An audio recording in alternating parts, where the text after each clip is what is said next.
Hello everybody and welcome back to Madden 2002 in the Buffalo Bills franchise mode, and we are here with some playoffs, ladies and germs. We have some playoff football to play here. The Bills are playing in January, and we have a home playoff game, which would indicate that we are a top seed, or at least won our division, which it's the latter, not the former, because we only went 8-8 and somehow managed to clinch a playoff berth, which funnily enough, in real life in this season, the Bills also went 8-8, but they didn't make the playoffs. We did. And then in the previous season, they also did not do very good. So this is the first time back in the playoffs since the 1999 season, which, was not that long ago. So we don't have like a huge drought or anything that we're overcoming by getting to the postseason, but we are turning this rebuild around, which is something that in real life, it took the Bills a lot longer to do. So we're at least in the postseason during this rebuild. So I think that's pretty good. But we are looking for our first playoff victory since 1995. So the Bills made it a few times from that point, from 95 to 99. There's only one season in that span in which they didn't. But they have not won a playoff game since 1995. They've lost in the Wildcard every year since, and so we're hopefully looking to conquer that beast here, to fell that beast and beat the Colts, but it's not going to be easy, folks. It's not going to be easy. Probably a lock for the MVP. I don't know. I would think so, but Peyton Manning here is having, I don't know, one of the best seasons I've ever seen in this Madden game. I didn't even think it's possible for the sim to create a season like this. But we will obviously be talking a lot about Peyton Manning and this entire Colts offense, as Edgerrin James is already getting them started here with the first down and plenty more on the ground here. Lance Sawyer trying to catch up with him, and he can't do it. But he finally gets some help from over top to bring down Edgerrin James with a huge, huge gain. And now we're going to fast forward to a 3rd and goal, or defense at least applying the pressure to the Colts a little bit here. And Manning airmails that one at the back of the end zone. Just couldn't quite find his man in the back of the end zone. Looks like he tried to hit Reggie Wayne crossing across the back little white line here, but it's not going to work, and they're going to have to bring out Vanderjagt to capitalize on this drive, and he does. So the Colts take an early 3-0 lead here after kind of exploding offensively into Bills territory. They kind of stall out of here. Our red zone defense showing firm here in the postseason, but Dilfer getting the boys here close to midfield, and off his back foot here, he's on the run, and he manages to find an open target, and he hits Bill Schroeder, going across the middle towards the right side of the field, and that's going to be a first down, and the Bills will continue to move here. So on 3rd and 8 inside the Colts 35, Dilfer takes the snap and quickly releases downfield, and he finds Westbrook with a one-armed grab, and that pass nearly offline, but Westbrook able to haul it in, just get a mid on it, and bring that one down, clutch it in, and now Westbrook's got himself his first touchdown, obviously, of the postseason, but it's his 7th touchdown of the season. So we were going to continue on here as the first quarter comes to a close, and we hold a lead, so stop the count. Just stop. We've got the lead. Give us the win. But no, the Colts have plenty of time here to do something, especially when you got that guy right there, number 88, mossing 2 defenders here. Marvin Harrison is also having himself an MVP caliber type season here. It's not a career best by some metrics here, but it is one of his best seasons since, I think, 99 or 98. So he's on a tear right now. And then Edgerrin James is also on a tear. He's going to try and capitalize and finish this drive, and he can't do it as he's kept out of the end zone by about a couple inches maybe. So the Colts are going to have to re-rack the deck here and see if they can't punch it in on the next play or two. So fast forward to 2nd and goal here, and Manning fires it to the back of the end zone, and they're going to say it's a touchdown. That's a bit of a weird one. I don't know about all that. You might want to check the camera here, check the tape here, but Marvin Harrison, they're going to say that he's in, and Marvin Harrison's going to get his his millionth touchdown of the season, but it looks like that foot was on the back chalk, but I don't know about that. So that's touchdown number 13 for Harrison on the year, his first of this game, obviously. So 2nd and 10, we're going to fast forward to under 2 minutes left for the Bills, and Dilfer manages to find Sammy Morris out of the backfield, so haven't seen a whole lot of Sammy Morris in terms of running the football, but if we can get him involved at least receiving, then, it's a net positive, I think, somewhere. But running the hurry up here, trying to utilize the time as best as we can, about a minute and a half left to work in the first half. Dilfer here, now in Colts territory, fires one to the left side of the field, and he finds Eric Moulds, who's going to come down with it inside the Colts 25, and we have some life here late in the first half. We can add some points. That'd be absolutely crucial here as we sit behind the Colts by just 3 points now. So Dilfer continues to move the offense here. 1st and 10, takes a shot towards the end zone. That pass nearly intercepted, probably should have been. Dilfer's lucky that it wasn't, but he definitely had a man out there. He had Moulds out there, but just not the best, not the best pass. But on 3rd and 2 here, with a minute left to go in the first half, and Morris is finally getting involved here, and he's going to run some spin moves and jukes. He's going to get an open space here, and now we're going to have a nice scoring opportunity. Going to call timeout. 1st and goal here, 55 seconds, and quickly the Colts were not prepared. They did not have the right package out there as Dilfer was able to find an open target in the end zone. I believe it's Eric Moulds getting his first touchdown of the postseason.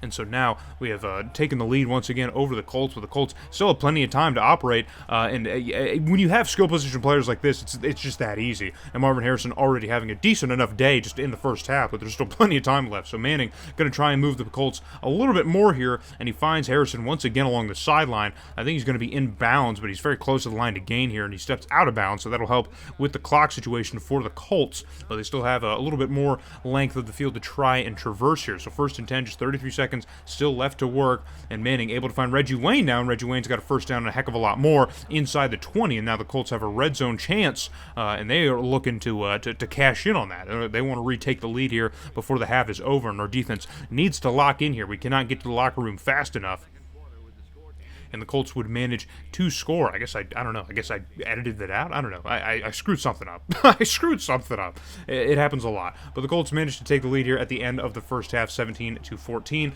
and now Manning in the Colts heading the other way once again still, and Marvin Harrison has just been a force to be reckoned with. There's just zero solution for him with our secondary, and we've had that same situation before with the Colts in the last couple seasons. It's just been a problem here. As Edgerrin James now getting to the outside edge, getting a first down and a heck of a lot more, and he's going to get pushed close to the out-of-bounds markers here. And Edgerrin James with over 1,200 yards on the year as well, continues to add to that, averaging over 5 yards a carry here, which is closer to where Sammy Morris has been this year. But the other important thing about Edgerrin James has not fumbled this year, has not had a single fumble this year. Thought that was interesting. But on 3rd and goal, Manning trying to punch it in here, and again, when you got wide receivers completely wide open, specifically Marvin Harrison, it's probably going to happen. It's probably bound to happen. So Marvin Harrison probably eclipsing that 1,600 to 1,700 yard mark on the year. He came into this game with about 1,550, and now he's definitely smashed that ceiling. So the Colts are wasting zero time or having no problems scoring here, and now this game is looking potentially to get ugly unless we can answer back. And Sammy Morris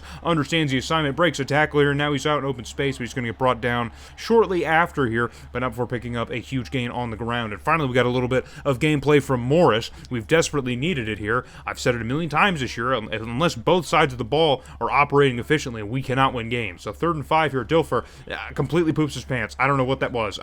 He did not see the linebacker on the blitz, and it just completely blindsided him. Just completely went in undetected, just completely unblocked, and now we're going to have to take 3 points here. We're going to need it at some point, so you might as well take it now while you can. Trying to get closer here with the Colts, make this game a lot closer than it probably should be, despite all the issues. So 3rd quarter comes to a close here, holding on to just a 7-point deficit. We're trying to stay in this game as best as we can here. At least we got some points in the 3rd quarter, man. We cannot get shut out in any quarter right now, especially with this offense. So we have another opportunity here, and Dilfer down the sideline manages to find Bill Schroeder, and yeah, Moore's pretty mad about that. I would also be mad about that. As Schroeder able to toe tap and just haul that one in here one-handed.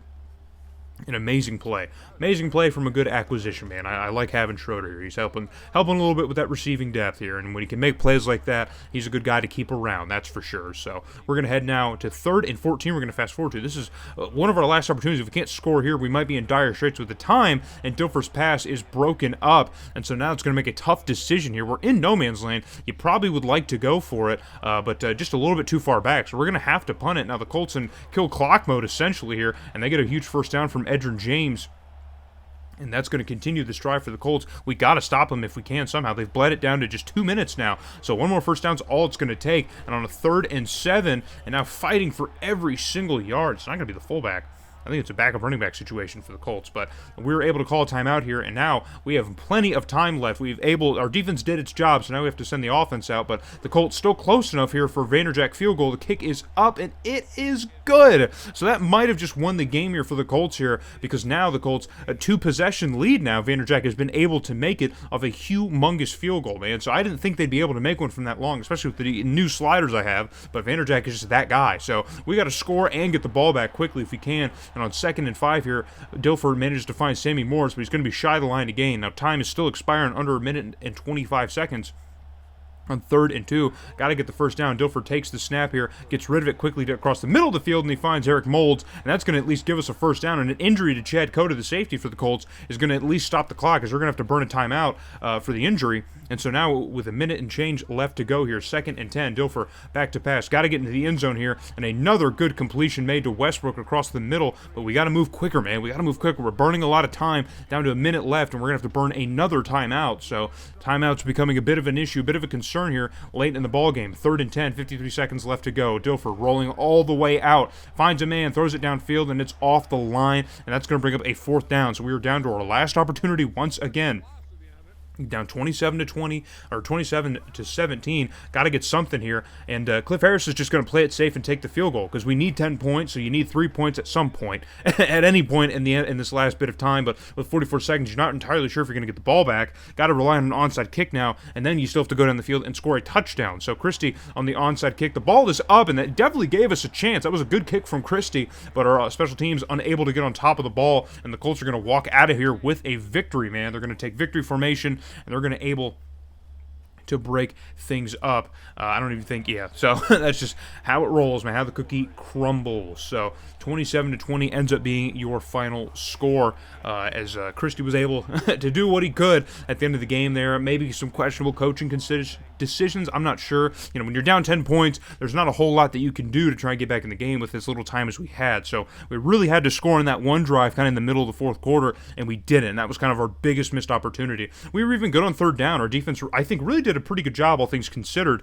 Our offense, again, just really not doing enough in the postseason. But these are things that we recognize during the regular season. There's not a ton that's shocking here. And Dilfer actually had a pretty decent game. So, I don't know. Just something that's not working. It might be a coach thing, man. We might be looking at a coaching type problem, and we might have that issue. So I'm not sure. That might be something to consider moving forward here, because again, I'm trying to do this thing as like I'm a GM. I'm not necessarily the coach, so firing the coach might be on the table. And maybe we see what happens. He made it to the playoffs, so you can't really fight against that. But the team has definitely been uninspired in the last little stretch of games here at the end of the season, and 8-8, you know what I mean? I don't think we have a roster that should really demand to be competing for anything, but still, they're probably not getting the most out of this team. Who knows? That's questions for the offseason, which we're going to head into next year. Here's a look at the wildcard round. We're going to get into all that in the next video in the offseason. So hope to see you guys there.